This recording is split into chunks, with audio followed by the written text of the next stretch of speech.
जय हिंद दोस्तों। क्वेश्चन 7 लेने जा रहे हैं। क्वेश्चन पढ़ते हैं पहले। From a point on the ground, ground के किसी पॉइंट से angle of elevation of the bottom and top, top and bottom का एंगल ऑफ एलिवेशन है of a transmission tower fixed at the top of 20 metre high building. 20 metre high building पर transmission tower fixed है, उसके top and bottom का या bottom and top का angle of elevation कितना दिया हुआ है, 45 डिग्री एंड 60 डिग्री। तो सबसे पहले हमारे पास क्या होना चाहिए, एक बिल्डिंग बनाते हैं। पहले ये बिल्डिंग है और इसके ऊपर एक ट्रांसमिशन टावर बना हुआ है, ये ट्रांसमिशन टावर है। ओके, यहाँ पर तो from a point on the ground, तो यहाँ कहीं पॉइंट मान लेते हैं। इससे बॉटम का, ये बॉटम हो गया। ओके, थोड़ा ठीक बना है इसको, यहाँ मान लेते हैं पॉइंट को।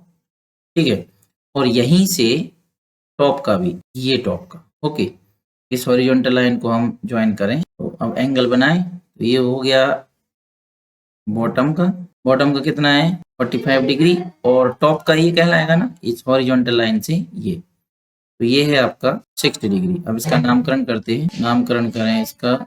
ए बी हो गया आपका 20 मीटर हाई बिल्डिंग, और बी सी हो जाएगा ट्रांसमिशन टावर, और यहाँ पर कोई भी एक पॉइंट दे देते हैं नाम पी। ठीक है, बेसिक इन्फॉर्मेशन लिखें। Let A B is equal to, ये दिया है already 20 metre high building, 20 metre and B C. अच्छा, इसमें क्या फाइंड करना हमें, यहाँ पर देखें, find the height of the tower. Height of the tower find करना है, तो ट्रांसमिशन टावर की हाइट फाइंड करना है, तो हम एच मान लेते हैं।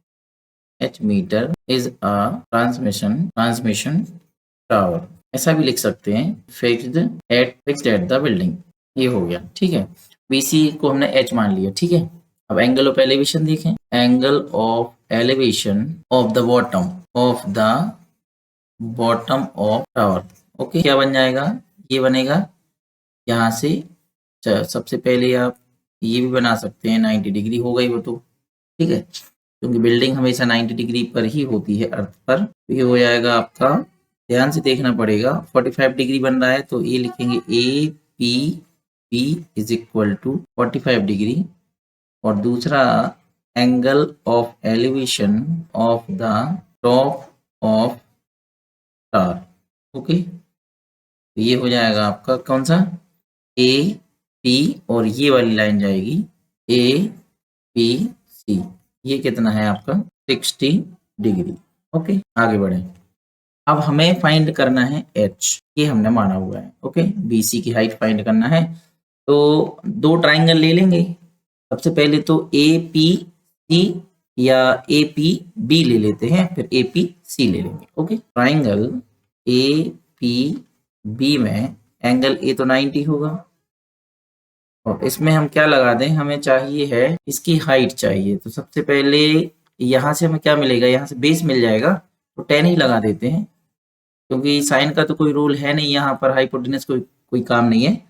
तो tan theta is equal to perpendicular upon base, और यहाँ थीटा है हमारा ए पी बी में 45 डिग्री, और परपेंडिकुलर 45 के ऑपोजिट में ये ए बी हो जाएगा, और बेस हो जाएगा आपका ए पी। 45 डिग्री क्या होता है 10 45 1, और ए बी गिवन है 20, और ये हो जाएगा आपका ए पी। यहीं कर देते हैं, क्रॉस मल्टीप्लाई किया तो A P is equal to 20 metre. A P मिल गया।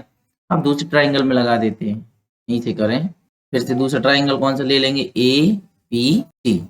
ए पी सी में भी एंगल ए ही 90 है, और यहाँ पर हमने लिया 10 थीटा, फिर से लिख दो, परपेंडिकुलर अपॉन बेस पर थीटा कितना है 60 डिग्री, परपेंडिकुलर वही हो जाएगा ए सी 60 के ऑपोजिट में, और बेस तो आपका ए पी ही रहेगा। ओके, इसको आगे बढ़ाएं। 1060√3, और ए सी की वैल्यू यदि आप फिगर में देखें तो ए सी मिलेगा A B plus B C से मिलके, तो 20 प्लस एच, और ए पी की वैल्यू अभी हम पुट कर देंगे। ए पी मिला हुआ है ना, ऊपर फाइंड किया 20 मीटर, तो अभी ही रख दो 20, क्रॉस मल्टीप्लाई करें 20√3, ओनली 20 का क्रॉस मल्टीप्लाई किया तो 20 प्लस एच ये रहा ऊपर। 20 को इधर ट्रांसफर करें, 20 √3 माइनस 20 हो जाएगा is equal to h। 20 common ले सकते हैं, √3 minus 1 is equal to h। यदि क्वेश्चन में √3 की वैल्यू दी है तो आप √3 की वैल्यू पुट कर सकते हैं, अदरवाइज आंसर तो आपका हो गया। यहाँ तो सिर्फ सिखाया जाता है कि आप सिचुएशन को कैसे हैंडल करेंगे। ओके, तो ये हो गया आपका। तो बाद में आप लिख भी सकते हैं height of transmission tower is 20 √3 minus 1 metre. Okay, तो ये हो गया इसका solution. That's it. Okay, thanks for watching.